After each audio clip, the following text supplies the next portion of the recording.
Cumberland County Finance meeting to order, and we'll begin with a roll call, please, Desiree. Commissioner Nieder. I am here. Commissioner Vashi. Oh, I'm here. Commissioner Eichenberg. All right. Is there any public comment to be made at this meeting? Desiree, is there anyone online? No one online. All right. We'll roll into then the approval of the minutes from the meeting of October 9th. Move to approve. I'll second. It's moved and seconded. All in favor say aye. Aye. Aye. Next up, we have folks here from the Conservation District. Welcome, welcome, gentlemen. Thank you for the invitation. Vince and I appreciate the opportunity to show you some of our program activities that we got accomplished in the last 6 months. So we'll start out here.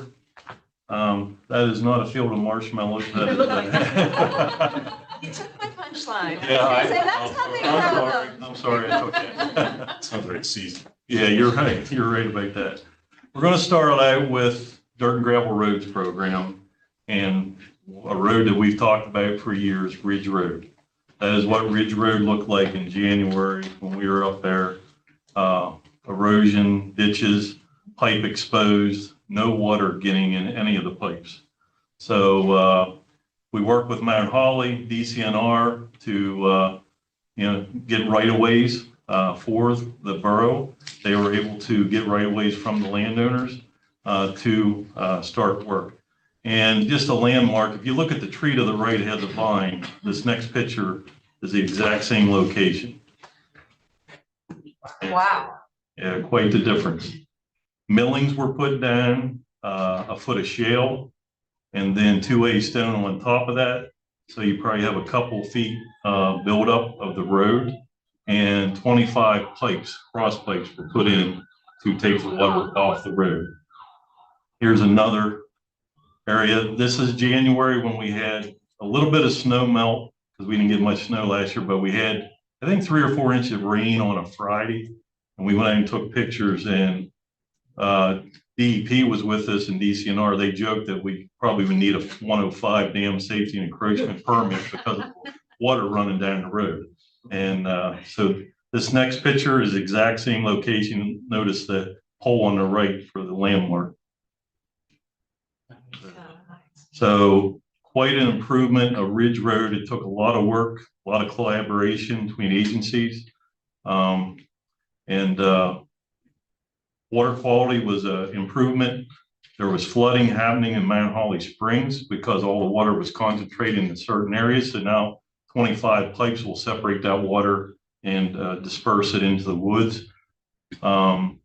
Emergency vehicles had a hard time getting up there. I understand a gentleman had a heart attack hunting a couple years ago, and they had to go around to 233 and come in because they couldn't get up this way. So, a lot of reasons to improve that road. So we're having a ceremony on the 28th, as I sent an invitation, where we're going to have some state reps come talk also, and just talk about the collaboration of agencies to get this done. There have been 12 years without maintenance on that road. That's DCNR had made that decision 12 years ago to not have maintenance on the road, and that's you see the results of what happened there. So it's there's still work to be done. They did put some shale on South Middleton Township and Dickinson Township on that road, but they didn't have the money for cross pipes and that. So there's still work to be done. DCNR is going to work with South Middleton and Dickinson Township, and then our board may become involved and hopefully contribute towards, but there's still a lot of work to be done. But this was the most extreme part of the road that was having a lot of issues. I'm sure the folks in Mount Holly are really happy to have that. Yes, Tom Day, the borough manager, gets a lot of compliments. This is another blowout area. And if you look to the top of the picture, that's the parking lot for the Deer Lodge. And Route 34 goes through there. And in January, they actually had to shut down part of the road because of the water flowing down through there. And Tom Day actually has video of it. It looks like Niagara Falls. I mean, just water flowing everywhere. So that shouldn't happen anymore because the water is being cut off before it gets there. And it was filled in with riprap, large stone there. And you can see that. So quite an improvement there too. So next, that's a little bit some details. It was about 3/4 of a mile road that was actually the borough part that was fixed. And there's like still miles of improvements to go on in the next South Milton and Dickinson Township.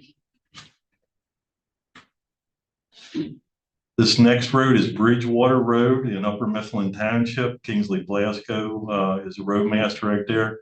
And you can see how the water is not, getting away from the road there. The township had to go in and dig a little bit of ditch. And there were trucks actually four-wheeling in that. So they tore it up pretty bad. So we went in and put in what they call an under drain. So we'll dig a ditch. You put geotextile fabric down. You put a perforated pipe in there, and then you put stone on top of it. So that'll handle the water coming down, and it outlets into a cross pipe. So that's, that'll be dry now and won't be all mucked up. The Condaguinnet Creek, if you look, it's on the left side, probably 50 feet away from the road here. It comes very close to the road at times. New cross pipes were put in, and they had an actual landscaper do the end walls and head walls. And the Dirt and Gravel Road Center said, "I'm not sure I've seen such nice end walls." I said they cost a little bit more, but they should last a long time. And this is what you call a French mattress. And what that does is handles water in like a sheet flow instead of concentrating into a cross pipe. And so you dig out an area, you put geotextile down, you put stone down, then you wrap it with the geotextile, and then you put stone on top of it. And that'll allow, you see water laying there, allows that water to flow through the road, and the Condaguinnet Creek's right on the other side. So it works pretty nice. We've used it on a number of other roads. Penn Township has really done a lot of that. So Dirt and Gravel Roads program is, we didn't have many projects this year, but I think they were big projects of improvement in water quality type stuff. So Carl, these methods are using, so you mentioned about the creek being right there. So this mitigates the potential runoff of, the contaminants that fall on the road. Correct. Correct. And the standing water, because without putting that in, the water's just going to be there, and then it'll be, truck traffic and everything turning up and muddy, and then eventually it might get over to the creek. So yes, keeping the clean water clean as we can, especially being so close to the creek. Yep. So we've had a lot, like I said, we started this program in, I think, 1997. So we worked with many municipalities, lots of money over the years to make improvements to not only dirt roads, but now we have low volume roads too, which is 500 vehicles or less a day. They're eligible for low volume road money to make improvements, best management practices. Next one to highlight our environmental competition for senior high school students, 9 through 12. And this year was held at Pine Grove State Park. We had 103 students participate. 6 different school districts participated. We've had all school districts participate when Vince was doing it. It varies. It depends on whether they, there's activities that they can't make it that day, but we try to get all the schools, but we had 6 participate this year. And this was the second year that we actually rented tents for the competition, and both years that we rented them, we've had rain. So I don't maybe I shouldn't rent them. They will get some sunshine. I don't know. But it seems but it was nice to have them because we just got showers that day, and it was nice to be under the tent. Here we have students doing the competition. They get tested in soils, aquatics, wildlife, and forestry. And this is just one of there's the Game Commission administering the wildlife. And this is the soils, NRCS. the park was nice enough to dig a hole for us to have actual soils. So that was nice. And the awards are given out to the teams. The money from our proceeds from our tree ceiling sale cover all the expenses that we have for that day for the marathon. And the winning team from Carlisle represented Cumberland County at the state marathon and finished in the top 10, Vince. I think they were just outside. It Outside was one of the highest finishes a Cumberland County teams had. Yeah, over 60 teams. Not all counties had people, students there, but around 60 or so, I believe. So they represented Cumberland County well. And this is the winning team from Carlisle. They, I think they were all seniors, and they were real excited that day. They came there on a mission. Their teacher told us they were on a mission. You guys saw them. They were on a mission to win. They were not leaving there without it. So yeah, it's next year we're planning to have it at Pine Grove again because we like to move it around, but 75 kids of the 103 were seniors this year. So we said, well, we can go back because it'll be a whole new group of students. So it'll be April 30th next year. I think the last Wednesday in April there. I just wanted to highlight our awards program. Each year we hand out awards for either citizens or organizations that are worthy of our award. The first one's Darla Romberger, who's a BOAG teacher at Cumberland Valley. We worked with her for years. She's had students make some of her rain barrels, bluebird boxes, participating in Envirothon. A lot of her students win state competitions under the FFA, and she is a go-getter. She's a worker. So, Has she heard about her teacher award? yeah, she won another award. She won a statewide award last year. Yes. It was a biggie, right? Yeah, it was like Department of Education or something type of award, Teacher of the Year, yes. Big deal. And it's like we chose her before we heard that, and then we heard that we're like, I guess we made the right decision. She's getting all the hardware. Yeah. Next is Neil Darhauer. He's a farmer up by Possum Lake. He does rotational grazing. He actually fenced out the streams, so he has forested riparian buffer areas that the cattle can't get to because he's within a half a mile probably of Possum Lake. He's real close. So he does a good job. He built 3 roofed heavy use areas and stacking pads for his manure. So he keeps them, you know, under roof in the wintertime when you could really tear up the pasture and everything. So he does a very good job. Mike Wadle and Mel, engineering firm that puts together some of the best erosion control NPDES permit applications possible. So it's a clean water award for either engineering firms or contractors that do a good job in the erosion control program. And Vince's crew is the one that chooses that each year. And they actually won it before because they do such a good job. It saves our staff a lot of time and energy by the good plans they put together.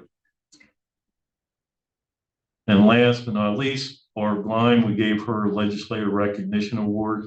Barb has been a supporter of the conservation districts and PACD, our state association, for years. And, you know, she's working on the FPR legislation also. So she's done a lot of good work for us over the years, and we felt she was worthy of that award.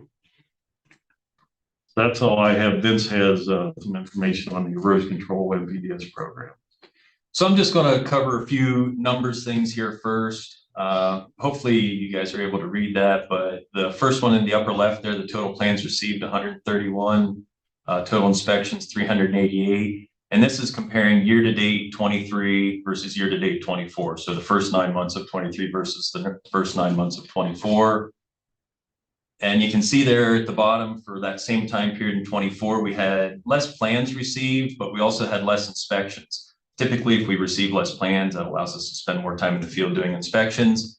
However, there's been some outside influences, getting priority reviews assigned to us by DEP through the governor's office. And also because we were getting so busy with how development is increasing and continues to increase in the county, we took some time this past year to create a part-time position. So we were doing some reviews of applicants. So that took away some of my time here in the beginning part of 24. And then we also had a retirement of a long tenured staff. So we had a new staff person come on, spent time getting them up to speed. So even though we had less plans at the beginning of this year and the less inspections, there was some of my time that it's really my fault. I wasn't able to get out the field because the other things I had to do. I'll keep that in mind. Right.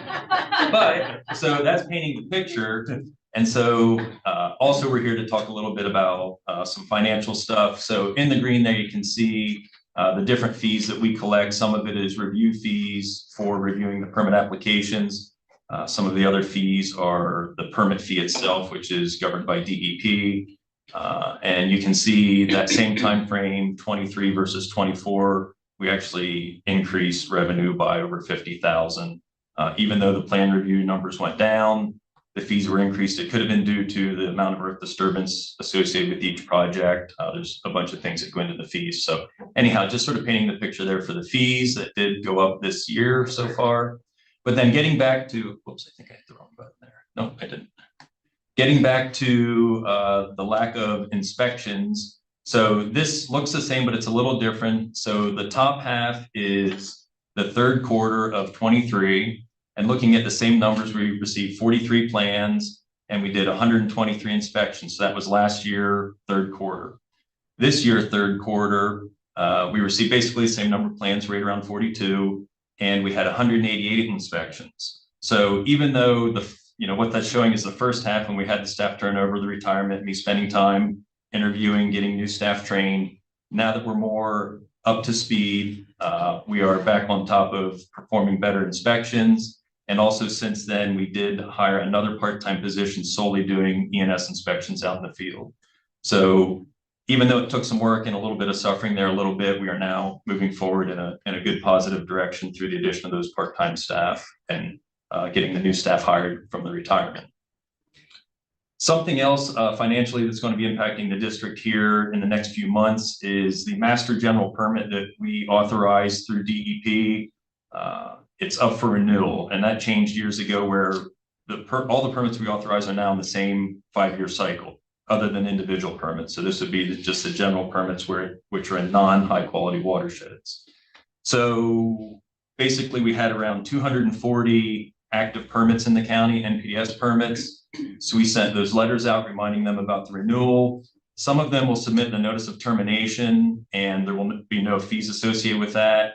And we just assume maybe like 40 or 50 of those would terminate. And that's because the projects are done, they're ready just to be done with the permit. So if 200 of those would renew, it's a $500 permit renewal fee. So that would generate another $100,000 in revenue here yet this fall. And just recently, actually today, she started, but we worked with a temp agency to get an employee to help our administrative staff in the office just because of how busy we are. That permit renewal, you have to do the cover letters and permit authorization packages.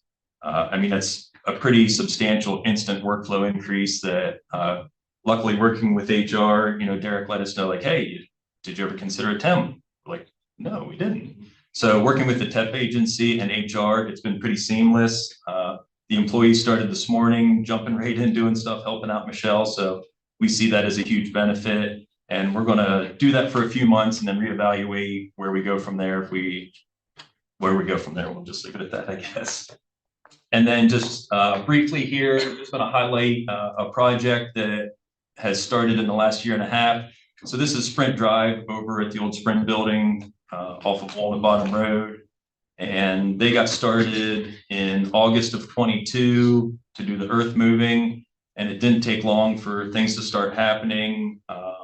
A lot of blasting took place on site. They were crushing all the rock to reuse on site. And you can still see the old Sprint building is still up there in the background.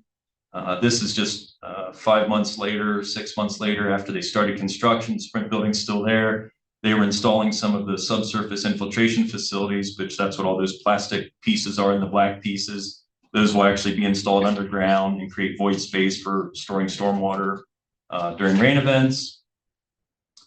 And then this is just June of this year. So here we already have a mini town developed, but just sort of wanted to emphasize or show how quickly the development does take place once they get started. And it's, you know, we have, this is a huge unit development. We have Grange on the other side of town.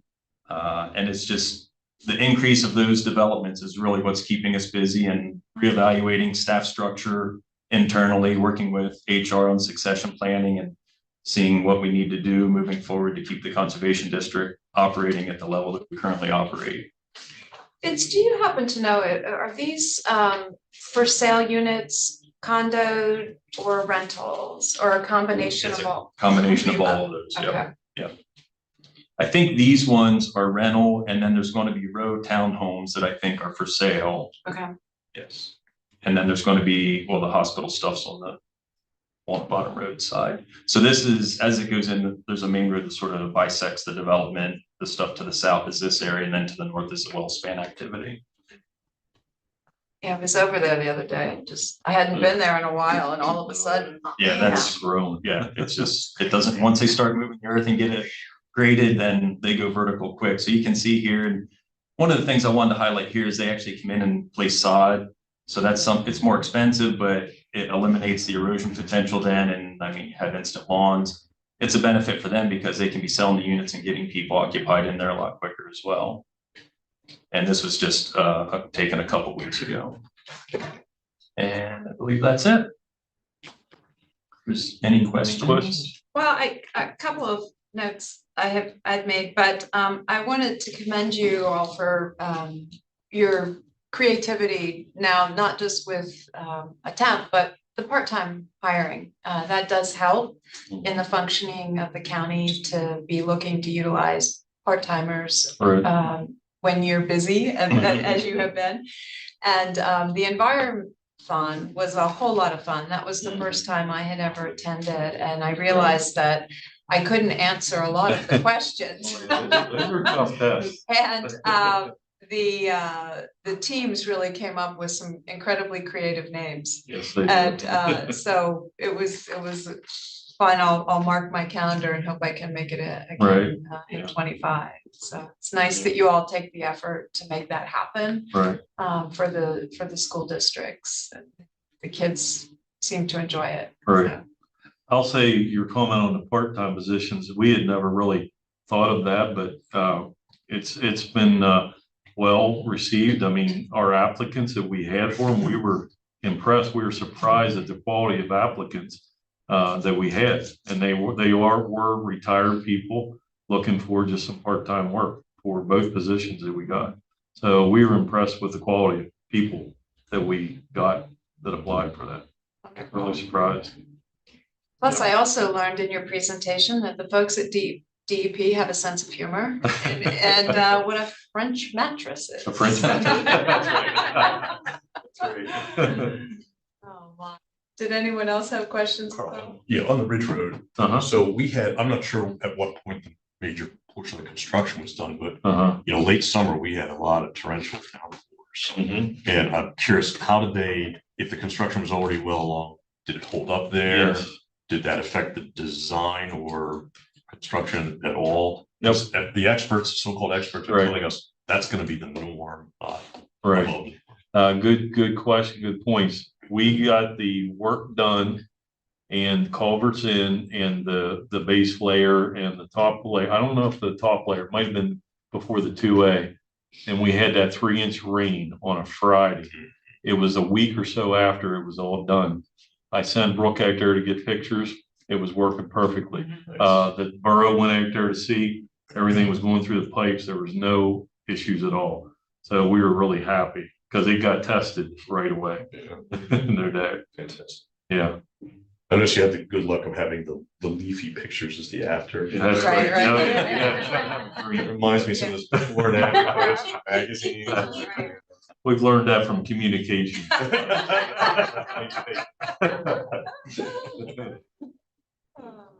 Gene, any questions?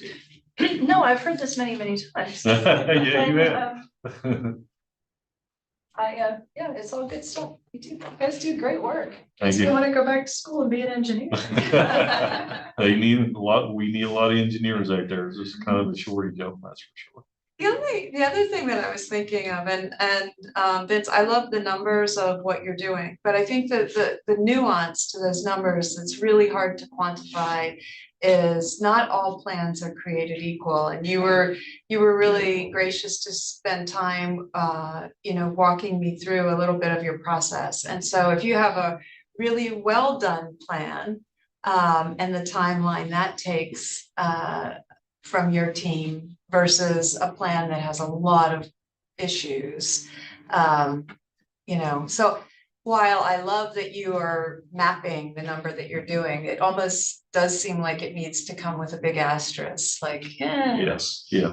And we do see that a lot, unfortunately, where the quality of the plans, it'll take 5 to 10 times longer to review, like if it was the same plan, one done nicely, one done not as nicely, it'll take 5 to 10 times longer. 5 to 10 times longer to review that plan. And the one Mike recently worked on, it took him over a week of staff time just doing nothing but that. Yeah, that's a shame. Versus maybe a day. So yeah, that's correct. I didn't highlight that kind of thing. That's a big variable to It the is, work it that you're really able to is. accomplish. Yes, very much The so. quality, the quality of what you're receiving. And so I think it's nice that you've, rewarded the folks that give, acknowledged to them, the folks that are giving you really good quality stuff. Right. So, thank you. Last thing, so the suggestion regarding, the county's used part-time off and on, Right. different departments for many years, but the use of the temp agency, I'm not used to hearing that. So HR, Yes, which one? we worked with Derek. Derek said that it's been used here in the county for other departments in the past, and he walked us right through it. It was seamless. Derek did a great job. Yeah. And we have a really good candidate, the one that started today. But yeah, it wasn't much time involvement for us, and even the whole process it worked quick. We needed somebody now. We didn't want to hire a part-time person, which might take 2 months to come get all the approvals from our board, your board, and everything. So we said, Derek goes, have you ever thought temp agency? We're like, no, tell us about it. And we were like, yeah, worked nice. The great thing about that too is oftentimes they're a feeder for a really good employee that is looking for an opportunity, for a more full-time Right. permanent opportunity somewhere within the county. Right. So Mark Kimmel, who's doing inspections for us now, is a retired manager at the York Conservation District. He said they use temp agency all the time down there, and he actually had a couple of them that come over to full-time when they had some openings. So he was all for it too. They had been used in the treasurer's office. Okay. Perfect. All right. Thank you. Yeah, thank you. Thank you. All right, next up, we have with us a small bridge program presentation by Kirk Stoner. I did learn something good this morning from these guys. I learned who the new person was in our office. I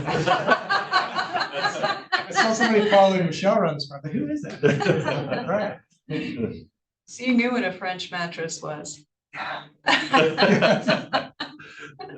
Okay. All right, so I want to give the board an update today on our 3C, or Cumberland County Connects Transportation Funding Program. So if you recall, this program is funded but with our $5 local use fee. We were the first county to adopt the fee back in 2015. $5 fee on registration of appropriate vehicles, and the law includes guidelines for collection, use, and oversight of the funds. It's collected by PennDOT, so that's a good part. PennDOT collects it, we get to spend it. $1.2 million annually is what it's been producing for us. It's constitutionally restricted to transportation purposes only. So we dig a little deeper on that. It's also for transportation infrastructure owned by counties or municipalities. So it's really intended for local use. We can use it on federal and state projects. It's TIP funded. So if we have a project that makes on the transportation improvement program, we can use it for that. We can also use it as principal and interest payment for Pennsylvania infrastructure bank loans if they're out there. We initially adopted the fee with the initial purpose of improving our county bridge stock. So if you recall, over 6 years, we did $40 million worth of improvements on 19 county bridges. which then led us to January of 2022. The board agreed to keep the local use fee in place. They created the 3C program at that time with a focus of 3 areas. One being poor condition bridges under 20 feet in length. The second being small bridges under 20 feet in length, which we'll talk mostly about today. And then the other category was other municipal highway projects. So the board gave us direction to look into these 3 types of projects for the 3C program. So how are we doing?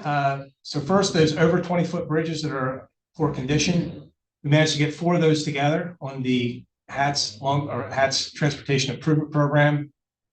All 4 of those bridges are moving ahead. We have a scope and field views scheduled for those in 2 weeks, so they're moving ahead. $5 million total project cost, local share on that $254,000 total. So we're splitting that between municipalities and the county and also DCNR. So like the Quarry Road project, Cook Township is very small, fiscally constrained. We were able to work with DCNR. We were able to work with the feds in the state to get Quarry Road bridge project really done at no cost to Cook Township. DCNR is covering the local share on that because the bridge is located in the state park. So this was a huge value on the dollar for us in using that $5 registration fee, leveraging the HATS tip to get a lot of these projects done. That's a line item on the tip now. So it's a local bridge line item. It's on there for successive tips. So we have our eye on this. We're going to continue to use this. There's some county bridges lined up for it. And there's a few other municipal bridges. I think we'll be able to take advantage of this moving ahead. Put this one in here, municipal roads program, put this on hold. So if you recall, we put a notice out to municipalities, a survey tool, identify the top 100 projects in Cumberland County on the local system. We asked each municipality to identify 3 projects they felt should be addressed. I'll call it lukewarm response to that. Municipalities fill out the survey, got a lot of calls asking for a little more clarification.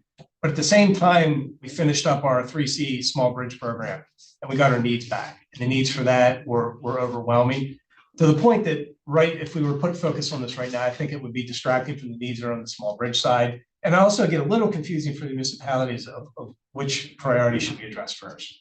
So we're going to put this on hold. We can come back to this after we start to address some of the small bridge needs for municipalities. We've worked with our municipalities, they're aware of this. So the tools are there to continue this. We get to that point. I think the focus right now needs to be on small bridges. So with our small bridge program, again, that was the 3rd component of the 3C program the board authorized in January of 2022. Really just a process. And this isn't a one-time process. This is a continual process that we'll look to do year over year. So first, we want to inspect our bridges. We want to confirm their condition and prioritize them for repair. We looked at 144 bridges in 22 municipalities. All those bridges were inspected, reports were submitted to the municipalities, and meetings done with those municipalities to discuss reports. We looked initially at about $17 million worth of priorities on that list for some of the priority projects. That was kind of the first cut, and then the prioritization piece was what we just completed. We met with every municipality again to review the prioritized list that we created. We asked them about their participation, interest moving ahead, to make sure that they wanted to move ahead with the program, to identify their local priority. And so our overall list had priorities from 1 to 144. What we found were some municipalities might have a project that was priority 2, but maybe they didn't have the money to do that right now, but maybe priority 16 was their priority. So those meetings were really helpful for us to figure out where the local priority should be and identify the project that they felt was most need to move ahead. We also talked about the project status for that priority project. Some municipalities have moved ahead, have already started engineering. They were further down the road. Others have done nothing. So that project status is important for us as we put together an implementation program for these small bridges. And the final piece was local match availability. So I think we've been very clear. So we moved ahead with this, discussed it at MAB, discussed at other meetings, was that this isn't going to be a free lunch where the county pays for everything. You know, we look at $17 million worth of needs, clearly we can't. So we're going to need municipalities to participate and pay their fair share. I think what I found, they did all 22 meetings. I was really surprised at the level of planning the municipalities have done, money that they have set aside, even for some of the more rural municipalities. They were aware of the program, they set money aside and they're planning ahead. They're looking to us saying, when will you deliver this project? Which are great questions to ask.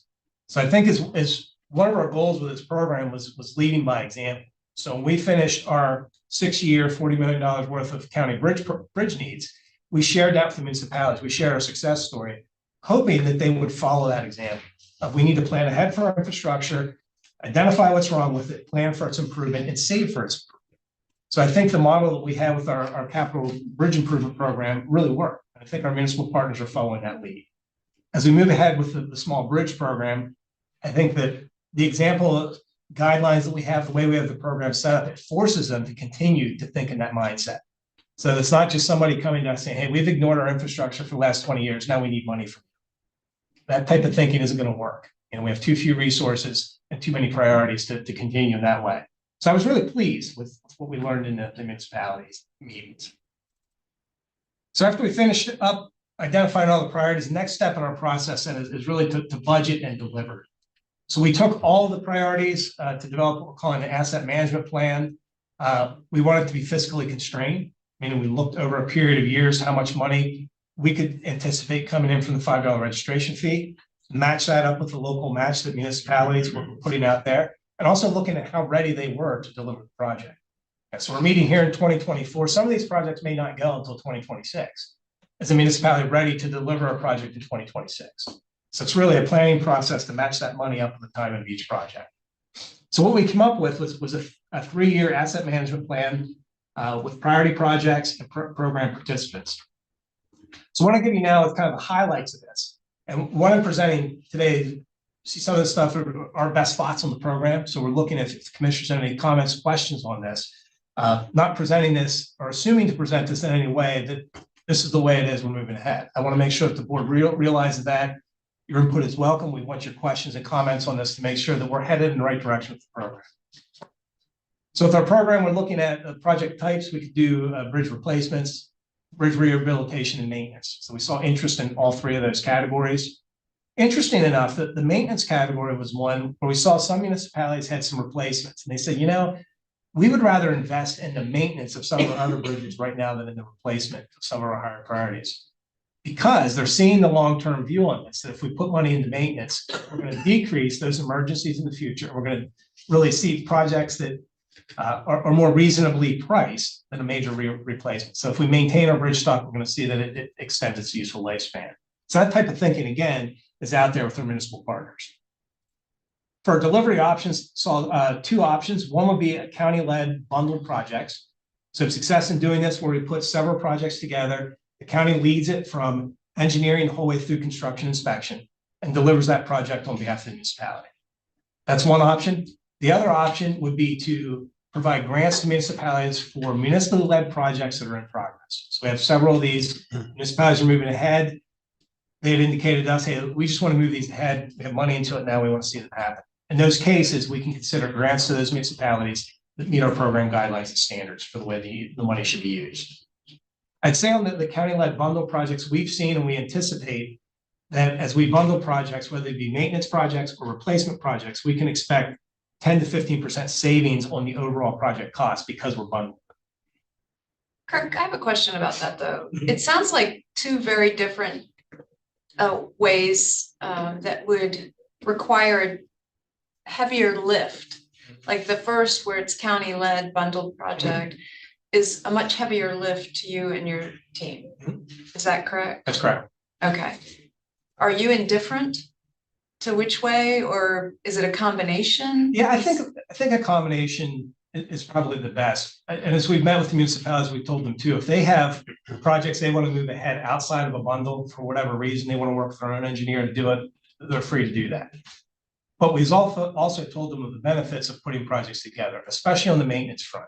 If we're going to do debris removal, for a municipality to go out and do debris removal for 3 or 4 bridges, they may or may not get bids. If we do debris removal on 15 bridges throughout the county, we're going to get bites on that. It's going to be a much larger contract. And we're going to see savings because that contractor is mobilizing once and coming to our community to do a lot of work. So while it is, I think, a little bit of a heavier lift on our end, it also gives us some control over the project to make sure that it's done right. And I think that's one of the concerns that we have is we're spending our $5 registration fee money. We're on the hook for making sure that money's spent correctly and according to the statute. As we kind of delegate that responsibility to municipalities, we still have oversight to make sure it's being done right. And in cases where that goes wrong, I can assure you it's more work performing oversight on a bad project than it is just doing it yourself. So Kirk, where in your inventory of what's out there, what they've applied for, where's the greatest need exists? Yeah. So right now, based upon the projects we've seen, I think there's a group of replacements that need to happen. And then the other greatest need area, really, I think, is in maintenance, that municipalities haven't seen this infrastructure be inspected. A lot of them were really unsure of the need that's there. So I think in this case, we're a little bit ahead of the game, which is unusual for infrastructure. You know, typically we wait till there's a crisis and then we address it. We're ahead of the game. I think with some meaningful investments in maintenance, we can get this local bridge stock to a point where it's not going to fall into a state of disrepair and it's an emergency for bridge postings or closures. One thing you said, Kirk, when you were talking about county-owned bridges and that project that had been planned and delivered. So all of the county-owned bridges have been addressed, correct? The poor condition bridges. The poor condition. So we have a couple out there. We have 3 that we're planning work on. We have contracts now for pre-construction work that we're continuing to do some work on. Some of those they're major projects, $1 million to $2 million. But we're working on those and they're planned as part of our bridge capital improvement program right along with this. So the county bridges still get priority on all of this. Sure. Yeah, I mean, I think the way we planned it out, Gary, I'm not sure that we have a priority saying, well, county bridges come first. I think the way we planned out is that we know we have cash flow to do everything that we need to do. Hey, because you had mentioned about that there was something related to the tip that might be beneficial to the county-owned projects. Sure. Is that correct? Yeah, so the projects that can go on the tip are bridges that are 20 feet and over in length. Okay. So for the entire bridge stock, county and municipally owned, right now in the county, there are no poor condition bridges left.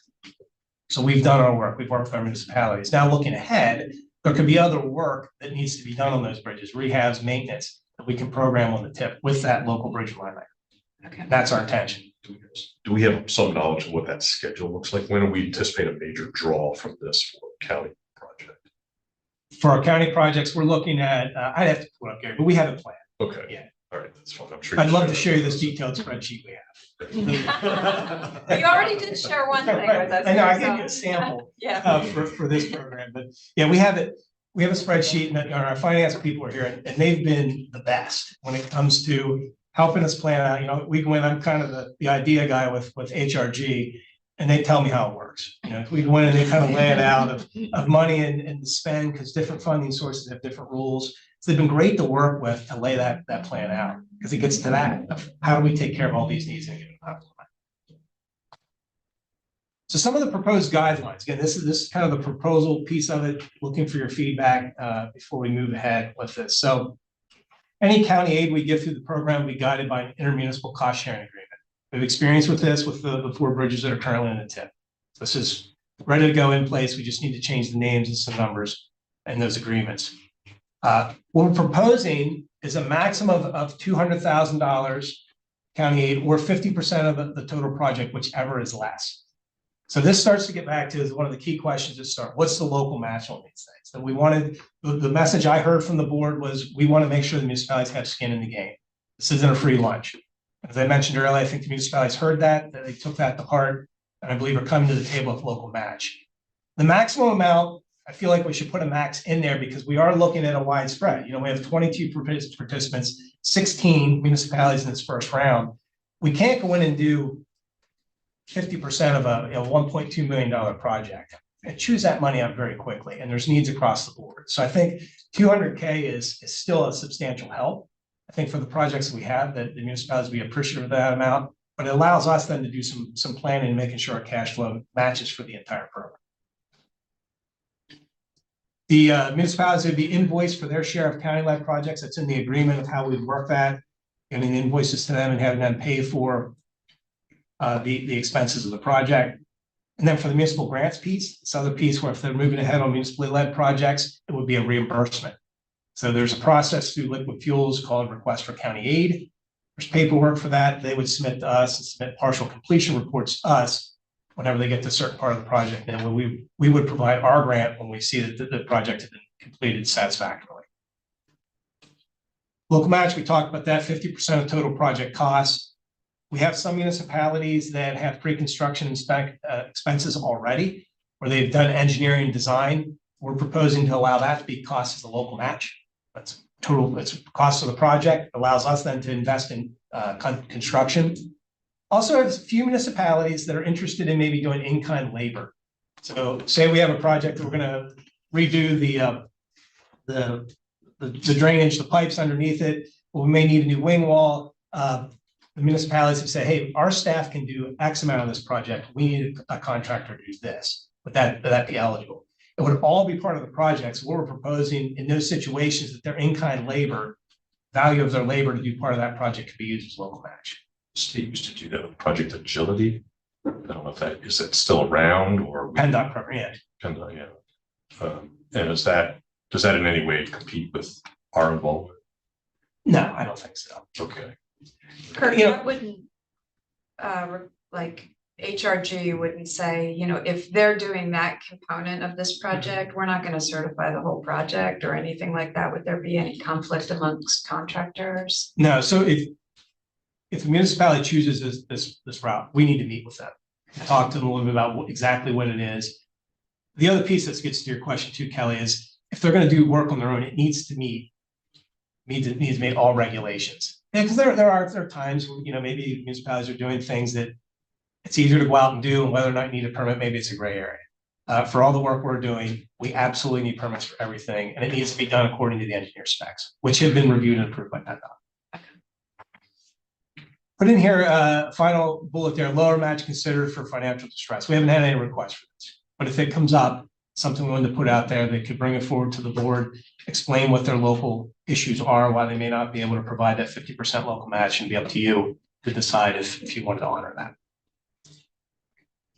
So how's it look? I gave the board a more detailed spreadsheet. This is the boiled down version.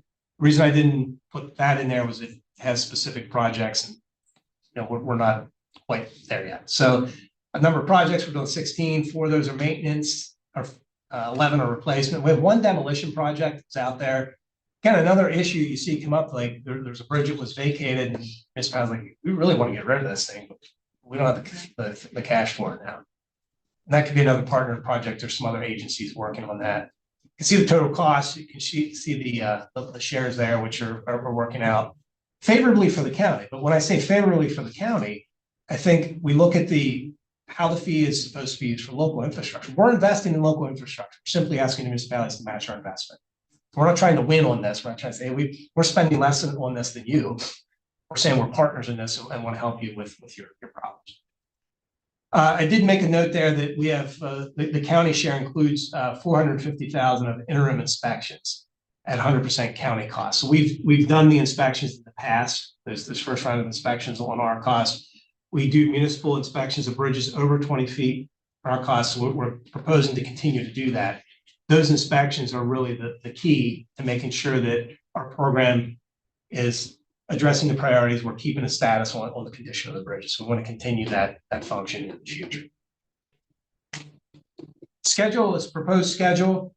Board looks at this to make comments as we're moving in the right direction. We will continue moving ahead with finalizing the project selection through final outreach to municipalities. We probably look at trying to get some contracting underway first quarter of 2025.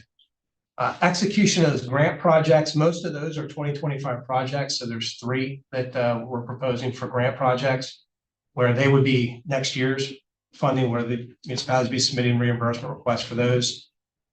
For any county-led projects, we look at next year for pre-construction. And then any maintenance bundles we do next year. And then probably the replacement project construction schedule will be likely 26, 27. So we get permits in place to make sure the municipality cash flow is in place, looking at that time frame. After that, then 2028 is our next round of full inspections for all the bridges around there. So you can see that how this process repeats itself.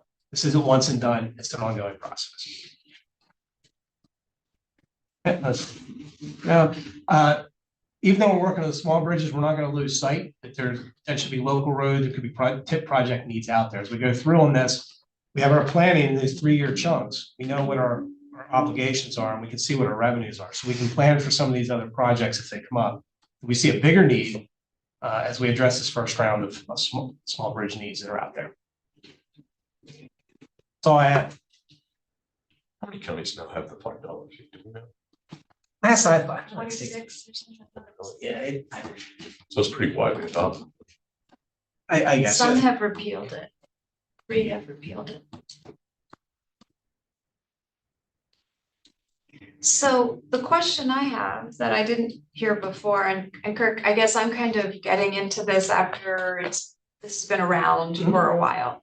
That I hadn't heard before was that this funding is eligible to pay PIB interest payments and loan payments. Would our PIB loan interest and loan be eligible? Okay, how much is being pulled for that? 500 500 and change. Yeah. Okay. Annually. I know.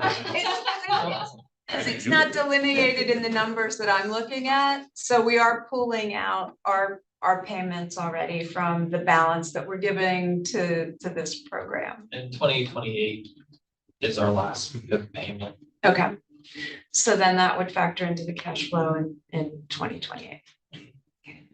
We have a spreadsheet that goes that far. I saw you, so that's good. Very good. That was the only question I had about it. So I hit you with a lot of information. You have that project list. If you review that and you have other comments or concerns, let me know. Otherwise, the way I'm looking at this, the board has authorized the program back in January of 22. We're executing that program. So if you see things that you want changed or questions or concerns, let me know that we can make the modifications now. Otherwise, we don't hear that. My intention would be to move forward with execution of the program. What's the criteria? You mentioned it here about forgiveness potential, I believe, say, for financial distress. Right. What's the criteria that qualifies financial distress? Well, I think we take it on a request basis. They would have to submit, and we can put something in the, well, I'll probably make some program guidelines for this that outline some of this. But I think that one, I think they're going to be few. As they come forward, we need to have them come in and explain to the board in person exactly what the financial distress is. I don't think we want to set a hard and fast standard of, with the budget or anything like that. Every situation can be unique. So I'm just having trouble with the numbers adding up, because here, if you're looking at without the PIB payments, and here, because Kirk, you referenced it's about $1.2 million, which I can appreciate. And but yet if we're paying about $500,000 out of that, you're really not left with $1.2 million. Is our number larger than $1.2 million, or are you referencing the portion that you're applying to this program? So we have a balance also, so we're not starting at 0. Okay, And a lot of our county-led projects, we can use other funding for those as well. So we have liquid fuels, we have Act 89, Act 44. The 4 municipal ones that Kirk has going now, we're using Marcellus Shale because they're on the tip and structurally deficient, so we can use that funding as well. okay. So we're not starting at 0. I can pull up. Oh, well, I think as we go forward, what I'd like to see delineated is not just like what is being paid for this program, it's the other payments in it as well. So if you can be inclusive of the PIB payments when you were talking about this, so that I have a better understanding of the full pot of money that is being used and where it's going to, that would be great. You know what would be really cool to add to this? That the way that we leverage HATS money with these dollars. I think that would be such a cool thing to be able to look at, because that has been huge for us in the past year or so. Oh, sure. I mean, if you look at even our bridge capital improvement program, all the projects we had, we had Craighead, we had Wolf, we had Wars Bridge, we had other bridges in Silver Spring Town. We had a lot of money. We look at $60 million. Our share of that was about half. So we really leveraged the tip. When they're tip eligible projects, they're over 20 feet in length. We've really managed that well. Moving ahead, it's even with the $5 registration fee, a lot of that is to figure out what those projects are that we want to do in conjunction with the municipalities to get them on the tip. Once we're there, then we can spend it on. Yes. And PennDOT has become incredibly aware of being proactive in leveraging than federal dollars. Oh, sure. Yeah. And the other piece too, with us putting the $5 registration fee into place, I believe it's like 2019, PennDOT gave every county that adopted the $5 registration fee $2 million extra for just doing it. Yeah. So there are a lot of incentives to do that. Yes. And you can see how much we're getting done with that fee. It's not being laid to waste. It's not being used to balance the county's budget. It's being invested in infrastructure needs of the county. Question though, Carrie made the reference to Marcellus Shale money. That, of course, is our land partnerships money. So how is that being applied to? They're two separate things. Right. So it's all Marcellus Shale. So there's parts that go to land partnership and then parts that go to the bridge program. Oh, I thought that all went to land. They're two separate streams, yeah. Now, we do have an issue with the Marcellus Shale Bridge funding. So that's the critical bridge program through the state. It said that a project needs to be on the tip and also needs to be in poor condition.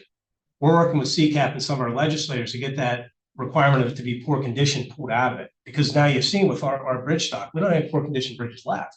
There's a limited number that we could spend on it, but they're already in good shape. So we're trying to get that pulled because that's a substantial. Carrie, what are we drawing on that? Like 300K? Marcellus Shale, is it?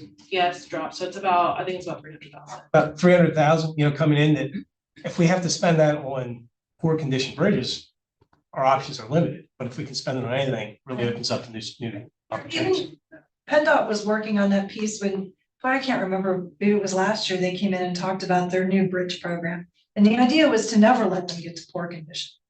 Ever. And right, and so we're on the same path. But boy, if nothing ever gets to poor condition, they've got to rewrite, I mean, they've got to. Oh, yeah. Yeah. For sure. That was lowest cost life cycle. Lowest life Yes. cycle cost was PennDOT's big Yes. push, which then we use to manage a lot of what we're doing now and kind of model after that. Generally not trying to give us flexibility, so good luck to you. Trying, yeah. Kirk, you made one statement though that this money isn't being used to plug the budget gap, and I get it because it's very specific in use. But being new again into this process, it is important to me that the county needs are being met first. Sure. So I think that if anyone is listening, it's restricted money. We can't use it necessarily to just plug our budget gap. It's just not permitted under the funding. But that we are addressing our county needs first. Yeah, any county responsibilities that we own absolutely can be spent on that. And I think that's how we have spent the money, county first. Thank you. I don't have any other. Okay, so do you need any more time to review what we've had? I mean, you want another week or so to review it? Kelly, it sounds like you want to see the big spreadsheet. I do want to see that. I will get you the big spreadsheet. You can take a look at that. Okay, so I'm gonna send it to all of you, some good weekend activities. Why don't we take a look at that, and then if you have additional questions or concerns, get them back to me and we can figure out, because the next step then is really getting back to municipalities to kick this stuff off. I just was, there's no formal action required at this meeting at this time, so, okay. Thank you. Give Carl a run for his money.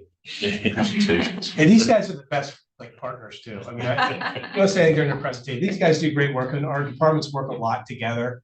I think that should be the model of how a lot of county departments work. These guys do a lot of great work. You guys are intrinsically tied, Yeah. right? Absolutely. Like, I'll go back to that planning, right? Planning, conservation, farmland preservation, acts. Those four are so intrinsically tied up. It's amazing. And then finance, I mean.